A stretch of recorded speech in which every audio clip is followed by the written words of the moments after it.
டாய் குட்டிக்குண்ணா தலைய மாட்டுக்கு போனவா இந்த வந்துட்டேன். டிவிக்கே தளபதி தளபதி தளபதி. என்ன இன்னைக்கு ஜாம் ஆகுது? பாடி நேற்று பெடிகிரிக்கு பதிலாக மிச்சம் வச்சு இந்த வடகிரியத்துன்னு இதை போச்சு. யார் இவன்? ரொம்ப நேரமா செல்போனை மூஞ்சிக்கலாக கட்டி என்னமோ பண்ணிக்கிட்டுடா.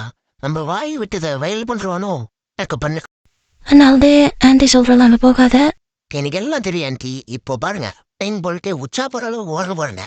ஆனா போட்டு ஆத்தவன துடிக்கலாம், ஆனா காத்த துடிக்க முடியாதுன்னு எங்க தலைவரையே சொல்லியிருக்காரு. சொல்றது கேன்றா முட்டான். எது முட்டாளா? இப்போ பாருடி ஆன்டி. ஐயோ முட்டிடுச்சு ஆன்டி, மூளை கணங்கிடுச்சு ஆன்டி. ஏய் விட்டுடுறா, டே லவுடு பையா விட்டுடுறா. இது ஏ மாதிரி தாண்டா. ஒருத்தன் போஸ்ட் எடுக்கிறான்ட்டு என் ஃப்ரெண்ட் போஸ்ட்மார்டமா நினைச்சிட்டான்டா. விட்டுடுறா, என்ன விட்டுடுறாடி. என்ன மேல தூக்கி போட்டு ஈகிலுக்கு இறையாக்கிறாதடா, என்ன விட்டுடுறாடி. பெரிய மனுஷனுக்கு அழகில் கீழே வந்து உயிரோடு லேண்டானா பழனி ஆண்டவா உனக்கு பறந்து வந்தே பிரதேசனம் பண்றப்பா. நல்லா பெத்தாங்களா இல்ல யானைங்கன்னு தக்குச்சாடா. இன்னைக்கு இது போதலா, வீட்டுக்கு கூட்டு போடா. நம்ம சேனலோட இன்னைக்கான டார்கெட் ஒரே ஒரு சப்ஸ்கிரைப் தாங்க. அது ஏன் நீங்களா இருக்கக்கூடாது.